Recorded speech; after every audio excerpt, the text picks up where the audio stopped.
ঢাকা কলেজের শিক্ষক, কর্মকর্তা ও শিক্ষার্থীদের উপর হামলার প্রতিবাদে দেশের বিভিন্ন সরকারি কলেজে কর্মবিরতি পালন করছেন শিক্ষকরা।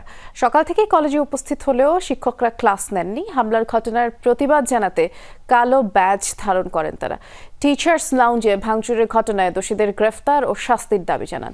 এর পাশাপাশি শিক্ষা ক্যাডার স্বার্থ সংশ্লিষ্ট অন্যান্য দাবি দেওয়া মেনে নেওয়ার আহ্বান জানান তারা।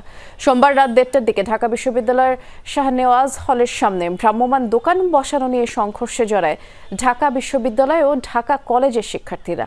ইটপাটকেল নিক্ষেপ করে দুপক্ষ। ভাঙচুর করা হয় বেশ কয়েকটি ভ্রাম্যমাণ দোকান। পরে সোমবার বিকেলে কর্মবিরতির ঘোষণা দেয় বিসিএস জেনারেল এডুকেশন অ্যাসোসিয়েশন। শিক্ষক মিলনায়তনে আমাদের ক্যাডারের কর্মকর্তাদের কোনো একটা সভার মধ্যে কিছু বহিরাগত দুষ্কৃতিকারীর মাধ্যমে তাদের উপরে একটা হামলা হয় বসে। কেন্দ্রের নির্দেশনা অনুযায়ী আজ আমরা সর্বাত্মক কর্মবিরতি পালন করছি। সেন্ট্রাল থেকে আজ বিকেলে আবার জানাবে, আমাদেরকে অবগত করবে। সে অনুযায়ী আমরা যদি কর্মসূচি বর্ধিত করে চলবে, আর না হলে আমরা আগামীকাল আবার ক্লাসে ফিরে যাব।